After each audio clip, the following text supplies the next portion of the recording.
UNICEF concept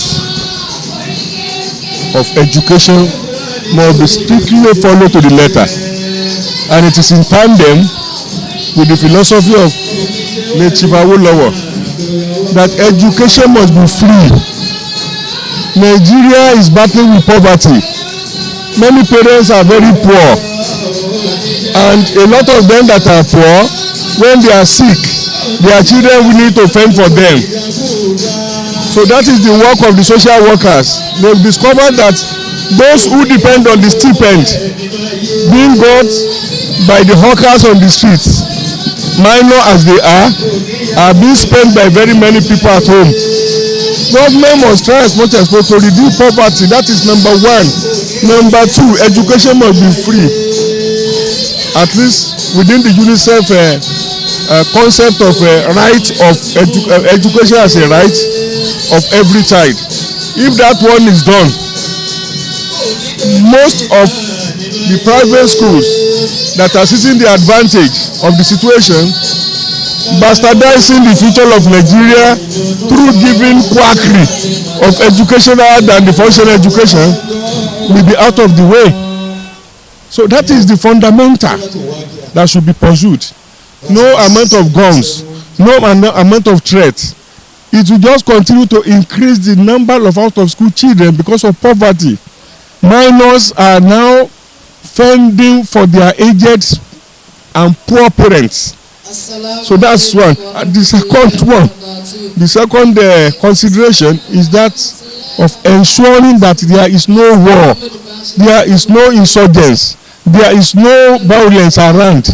Once you have been able to tame all this, the issue of 14 million children out of school will be out of it. Another thing you mentioned during sermon is this issue of religious organizations, many churches and many mosques.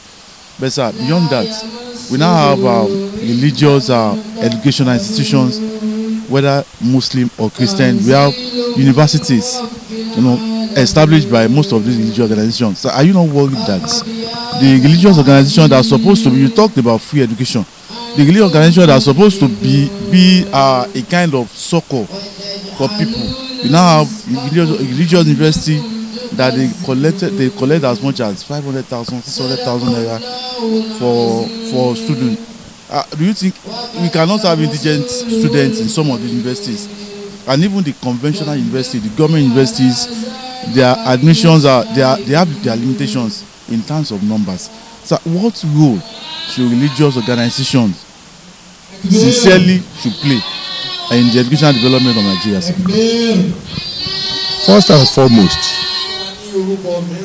in an attempt of government to sanitize the nation, they need to pay special attention to the religious system.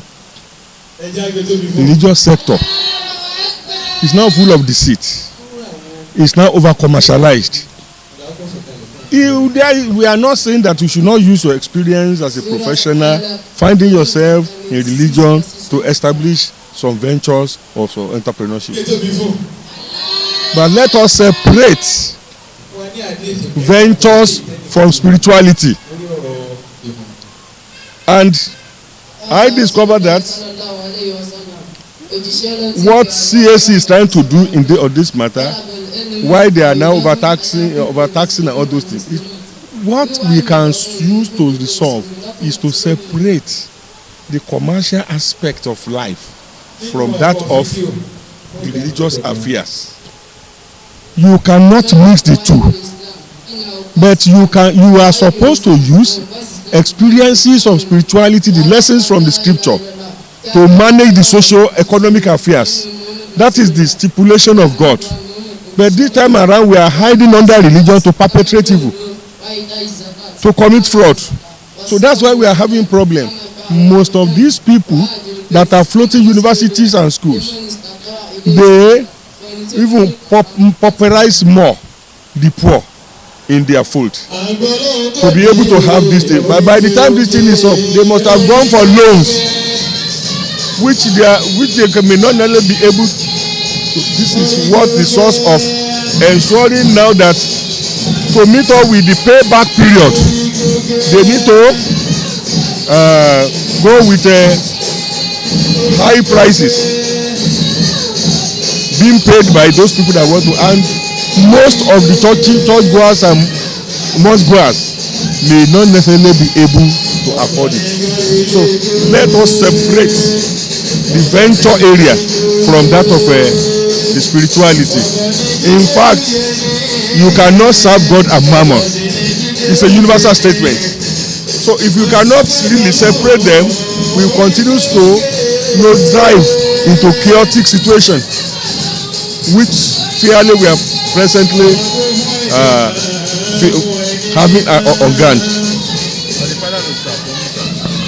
What would be your how do you intend to continue to monitor most of these Quranic graduates? We have a report, or some report, that even most of these young ones, after learning all these Quranic, after having all these Quranic studies, they go out, just like you have said, they use it to perpetrate more negative devices. How do you want to ensure that you monitor most of these jobs?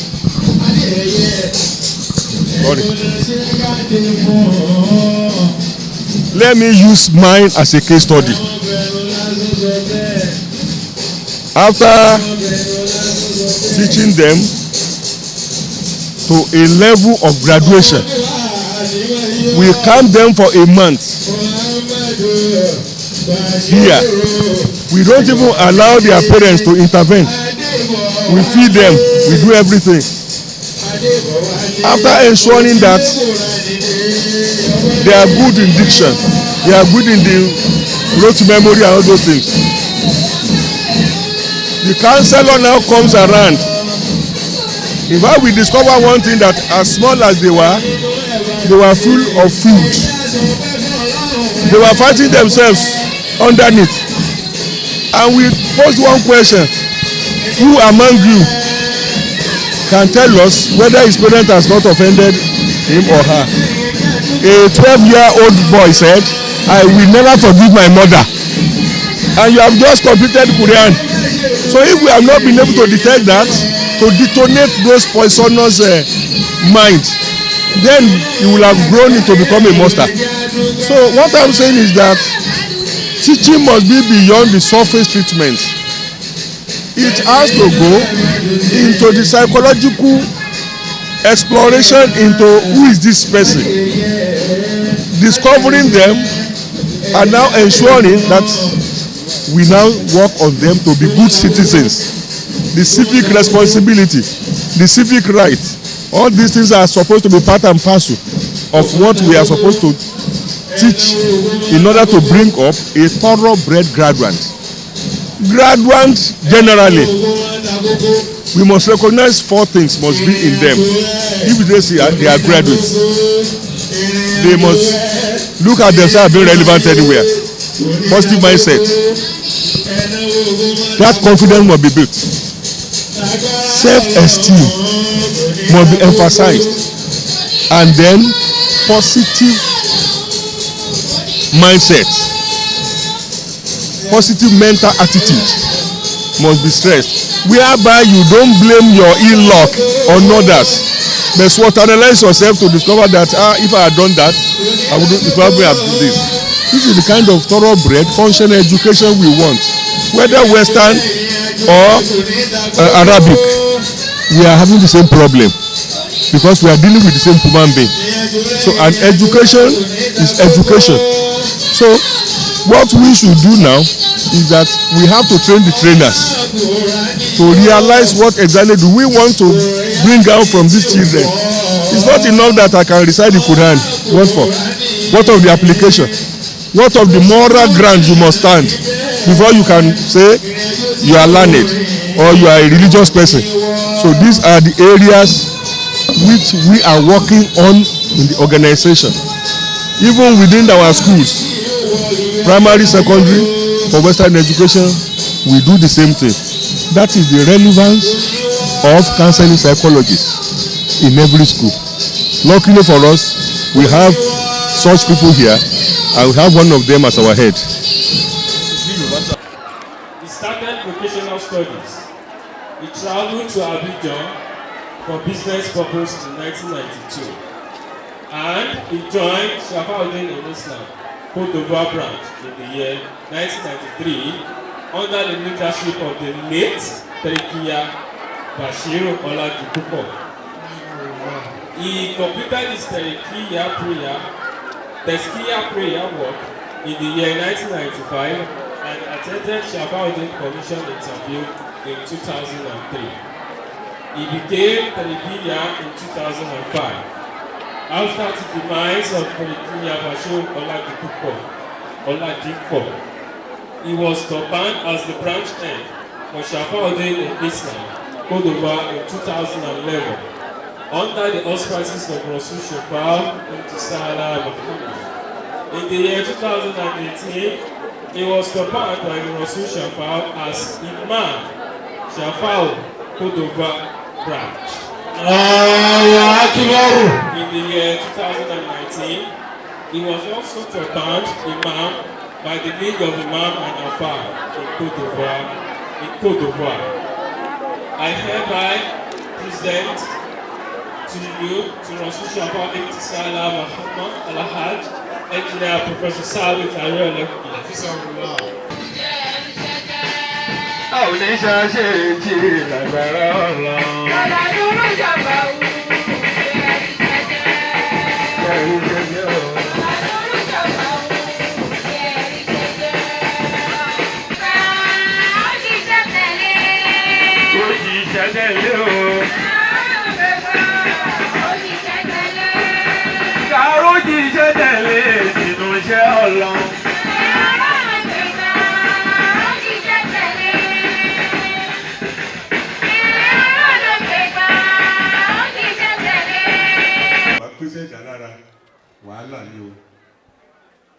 I'm saying this láti mọ kókó tá a fi péjọ ọlọ́mọ sí wa ló ń ranù. Kókó táwọn ọmọ tó fẹ́ graduate àtàwọn tó fẹ́ di òjíṣẹ́ Ọlọ́run ọba láàrin wa tẹ́ ẹ ti gbọ́dọ̀ mọ tá à ń ṣe. Nígbà tí ẹ bá gbé ọmọ lọ sí iléèwé, àwọn ọmọ gbọ́dọ̀ lè rí àmì àpẹẹrẹ àwọn òbí àwọn lára àwọn olùkọ́.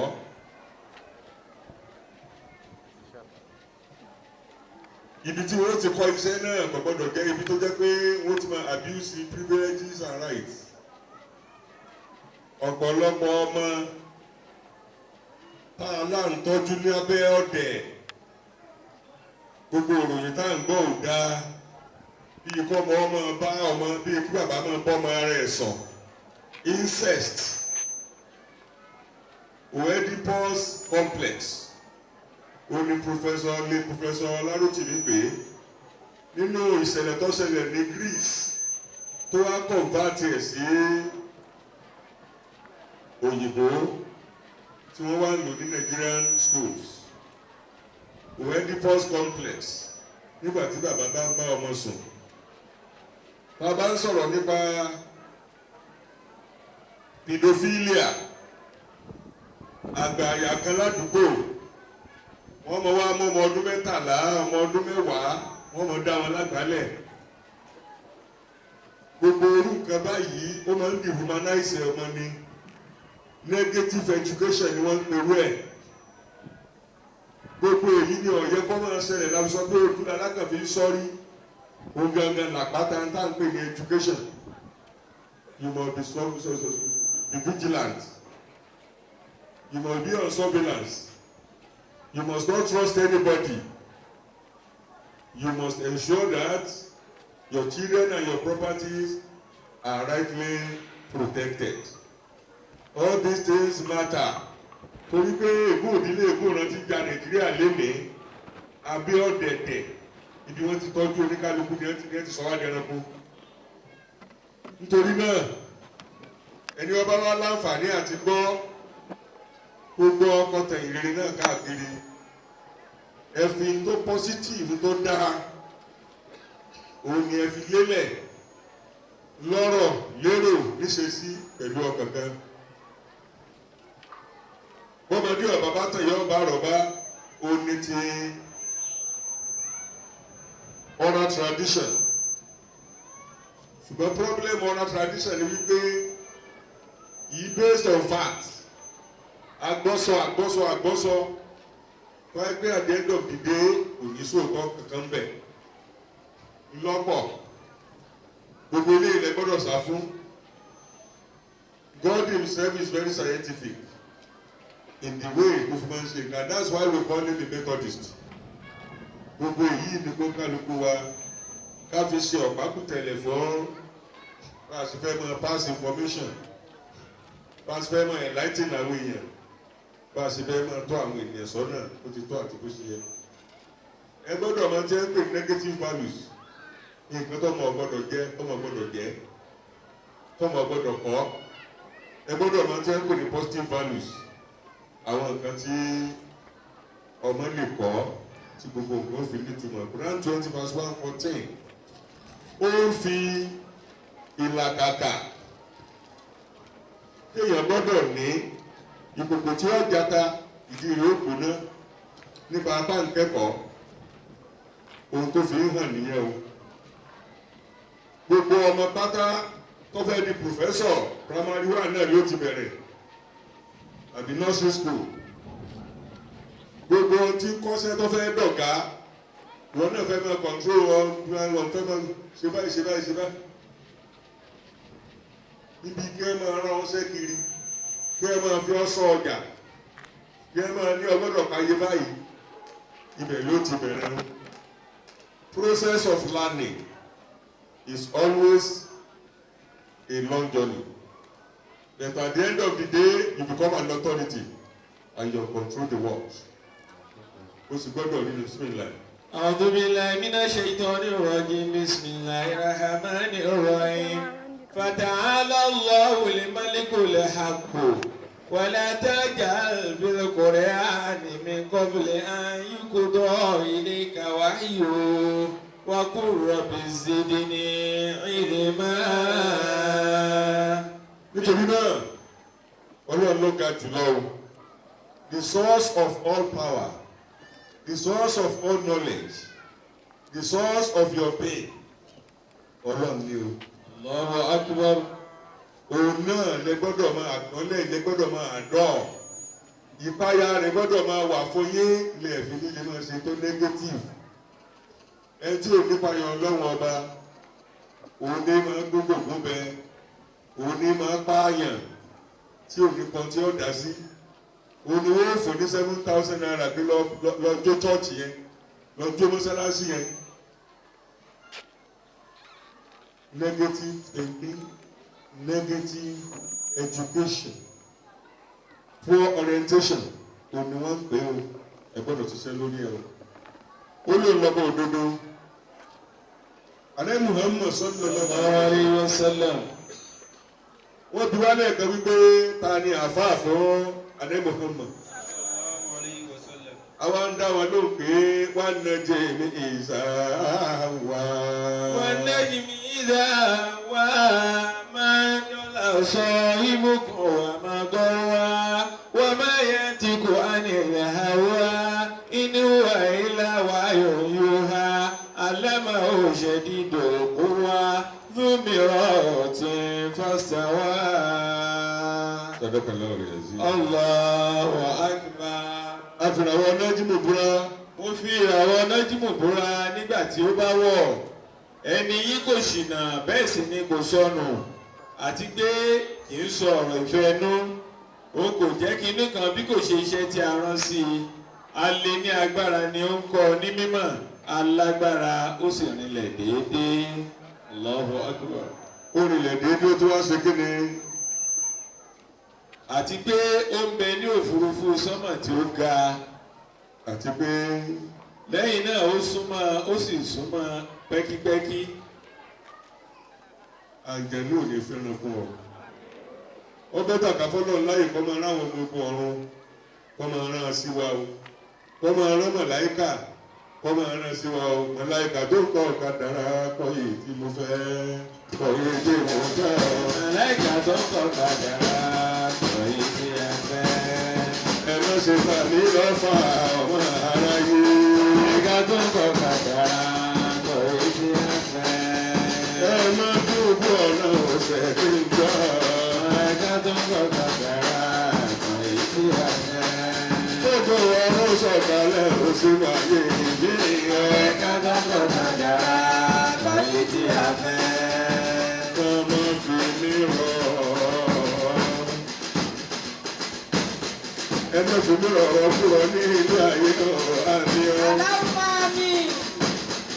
ọ̀pọ̀lọpọ̀ ọmọ láti orí owó ni wọ́n gbé wáyé orí ọlá ni wọ́n gbé wáyé. ayé má tàbí ṣe ọ́ àdáni ọ́. Ayé máa ṣàkóso àlá wa. ọmọ kan ọlọ́kan olórílẹ̀ ayé o. Ayé máa ṣàkóso àlá wa. ọmọ bẹ́ẹ̀ni rẹ̀ ní tóbi gbọ́rọ̀ yìí sí wa. Ayé máa ṣàkóso àlá wa. ọmọ sọ̀rọ̀ ìdàkúdà ọ́. Ayé máa ṣàkóso àlá wa. àbọ̀ ẹ̀kọ́ tí ẹ rí ẹsẹ̀ tó ń gbọ́. Ayé máa ṣàkóso àlá wa. ó lọ́kànlá ọjọ́ bá ṣe tó ń gbọ́. Ayé máa ṣàkóso àlá wa. onídẹ̀ẹ́ni ìjẹ̀ni ní gbogbo. Ayé máa ṣàkóso àlá wa. orí ọlá ni mo gbé wáyé. aláwọ̀ àgbà orí owó tó wọ́n gbé wáyé. kí wọ́n jẹ́ oríṣi kí wọ́n jẹ́ òṣèbẹ̀. tó yìí bá ń bẹ fún ọ tó yìí bá ń bẹ fún ọ ọlọ́run ni wàá fi ọmọ òṣèlú tó gbọ́. aláwọ̀ àgbà. ayé ló ta kó sùúrù àlàyé Ayé máa ṣàkóso àlá wa. Ayé máa ṣàkóso àlá wa. kí mọ̀ nǹkan lọ́wọ́ mi ọ́. Ayé máa ṣàkóso àlá wa. ọmọ tó dúlẹ̀ mọ́lẹ̀ ọ̀rọ̀ ìṣẹ̀lá. Ayé máa ṣàkóso àlá wa. Àmín. ní pàtàkì tó fi gbọ́dọ̀ lẹ́kọ̀ọ́ we are not talking that you should become a professor tá à ń sọ kọ́ yẹn. A professor may be a dullard. A professor may not even know nǹkan tó kàn ní ọ̀rọ̀ rẹ̀. tó o bá lọ Àìsáyà 29 láti 11 títí dé 16 owó náà sì rí gbogbo tí mo ń sọ bẹ́ẹ̀. bẹ́ẹ̀ tó mọ̀ ọ ń sọ wọ́n dògbòkàn bábá dàndú gbogbo bá ń tẹ́fà tẹ ara rẹ̀ mọ́fà o. tó ní kẹ́bọ̀ tó dà odidi ẹni láálò. ìbákẹ́fẹ́ ní ara rẹ̀ ṣòfò ni. bẹ́ẹ̀ bá ń kọ́ ẹ̀kọ́ nígbà náà ẹ rí dájú pé ẹ̀kọ́ yẹjú o. bẹ́ẹ̀ bá kọ̀wé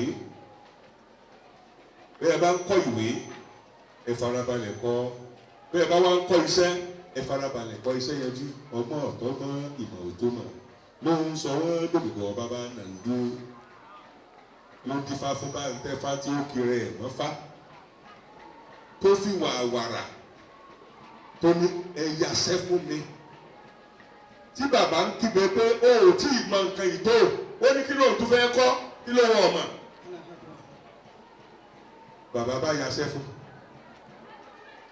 lọ́ba lọ ìlú kejì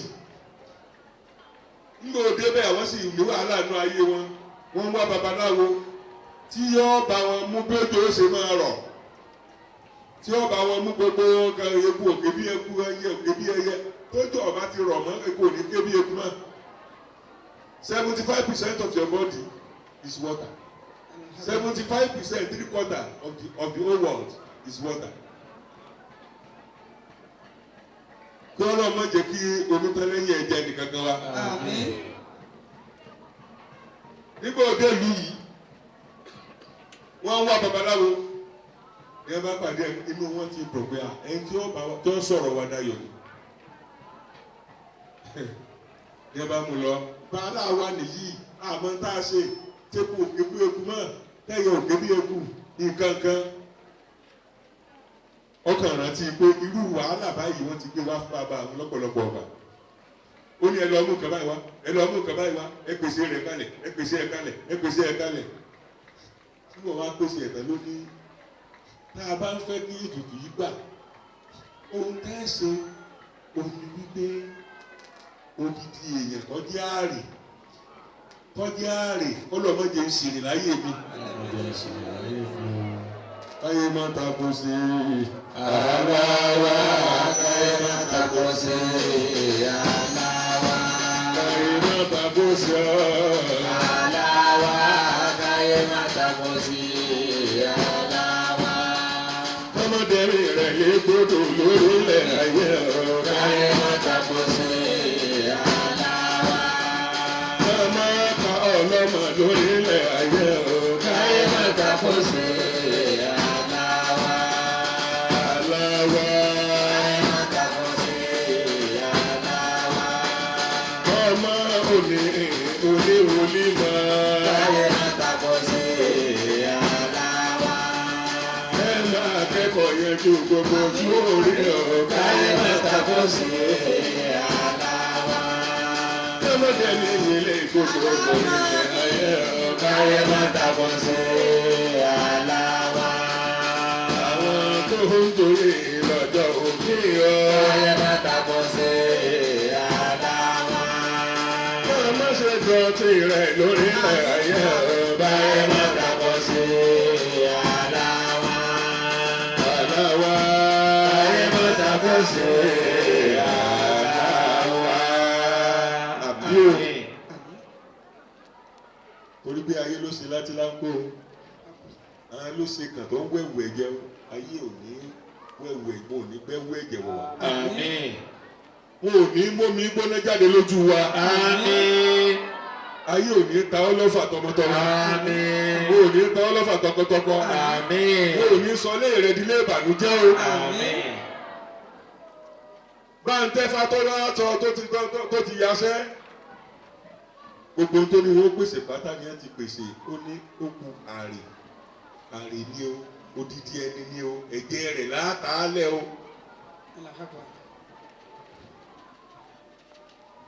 Ó ní òun fún yín jọ́ méje. Ẹ máa wá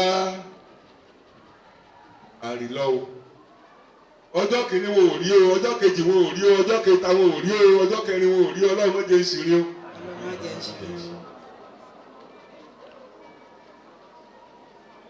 Àwọn tó ń kidnap ẹ lọ owó tí wọ́n fi tutù tí wọ́n fa àwọn tí wọ́n gba tẹ́tẹ́ àwọn kan wà tó jẹ́ pé odidi ẹni ni wọ́n bẹ̀ wọ́n àwọn kan wà tó jẹ́ pé páàtì èèyàn ni wọ́n fẹ́ rà tí wọ́n fi ní wọ́n lọ báwọn èèyàn wá ẹ̀ ní sírí o ẹ̀ ní jẹ tí ẹ wà èyí tó bá dàbí ẹni kó rí rí ọ̀fẹ́ gbàbọ̀dé ni wọ́n máa sọ pé sóò léèyàn gidi ni ẹ̀yin bàbá rí ọgbà àwọn èèyàn gidi tí wọ́n lè dáwó owó ransom ẹwà àwọn tí wọ́n kó ní express 60 million ní wọ́n béèrè nígbà wọn rí pé yẹ wọ́n wò pé àwọn ilé ìbúrẹ́ǹtì ni wọ́n wò yóra wọn wọ́n ní ká náà 7.5 million ń bò pé wọ́n ní bàdà wọ́n ta ẹ máa ní. wọ́n sì rí tẹ́ni ẹnìkan torí pé wọ́n ti fi nǹkan sí níbi orí wọ́n ti rí pé lè jẹ́ ẹ̀gùn ní òní dé wọ́n rí ẹ̀ẹ̀mọ̀ ní ṣìrìn ẹ̀ẹ̀mọ̀ ní jẹ́ tí ẹ wà ibi tá a lọ lórí ẹ̀ Báńtẹ́fà ni tẹ́ ẹ̀ bá rí kinní yìí nǹkan kan ò lè ṣe o Jésù ṣe kó sínú ọkàn àwọn aráàlú tí ń wá àrè káàkiri lọ ní ìpẹ́ tí ń tẹfá fún wa kì í sọmọ ní òun náà jẹ́ ẹ̀gùn ní gbogbo tó ń láti pèsè ó ti kì í ṣe kó ní amúmọ́ àwọn nǹkan kan nígbà bá ọrùn láti dùn ní ilé ìpẹ́ káàkiri àjẹ́ ìsìnkú ṣé ẹ rí bí ẹ ṣe ru èrò yẹn wà mọ́kàrú wà mọ́kàrà láàrú. wà mọ́kàrú wà mọ́kàrà láàrú wà láwọ̀ fàìrò mọ́kìrì. ètò ayé ò ní dí ọ. àmín. ètò ayé ò ní mú ọ. àmín.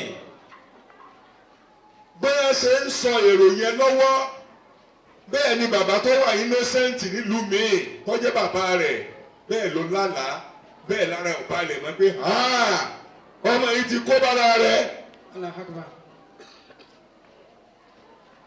lọ́ba gbé wúwọ̀ ọkàn gbàgbé lọ ni ọjọ́ kẹfà tí ẹ ń wá odidi ẹni káàkiri bí ẹ ṣe rí bàbá nù bẹ́ẹ̀ ayọ̀kẹ́lẹ́ ilé làwọn lọ́yẹ̀ tá a ṣe ilé tí ẹ̀ dàgbà ń tiẹ̀ wọn ọmọ connection ti fẹ́ láàrin wọn ní ẹ bá ní àwọn wá babaláwo kankan nígbà wọn délé gbogbo bàbá ṣe ń kà fún wọn ní gbogbo ẹ̀ náà ní bàbá àti ẹnìkan ti wá bí nítorí abẹ́ tó ń wà là ń wá ó ní tààdì náà wọn láwọn ti tì mọ́nú ilé àwọn kan gbóúnjẹ fún bẹ́ẹ̀ ni tó kọ́ máa sá lọ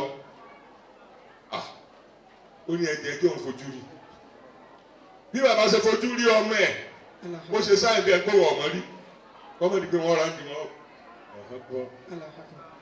wọ́n á mérí fún báyìí bàbá wa ní ọgbọ́n ọ̀tọ́gbọ́n ìmọ̀ òtómà ó ń sọ wọn dòmùgọ̀ ọmọ rẹ̀ ní báwí ń pòwe ni àwọn rò pé ń pa ń pọ̀fọ̀ níbi ń ṣe fani òun fani ẹ rò pé ń kì eléyìí ò sínú odù kankan o ẹ lọ owó odù káàkiri kò sóhun tí túbọ̀ ń sọ yìí bẹ́ẹ̀ àṣà ọ̀rọ̀ jọ láti jẹ́ ká mọ bí à ń lọ pé ìtí Kùránì ń sọ òun náà ní gbogbo odù Ifá ń sọ ọ̀nà tí ẹ ń gbé gbà lọ́yàtọ̀ náà Báíbù ń sọ àdírẹ́sì mẹ́sẹ̀gì ní gbogbo rẹ̀ nígbà àṣetá àti tẹ̀lé tọ́ da ńlá bẹ̀rẹ̀ sí máa ṣe àtòmẹ́ǹtì káàkiri àmọ́ wá kíní o ti forí kó jábè nínú owó ṣe báyìí kankan gbogbo àwọn tí ọ̀wá tó ọlọ́pọlọ tí ò tó ọ ní kankan àwọn ni wọ́n mọ̀ wá ṣe bàbá ẹ bá ń ṣe ó ti ẹ̀ tó tàwa mùsùlùmí tá ìgbọ́ràn yìí Ọlọ́run jẹ́ àmọ́ gbọ́ràn bàbá àmọ́ bá ní à má mu tí mà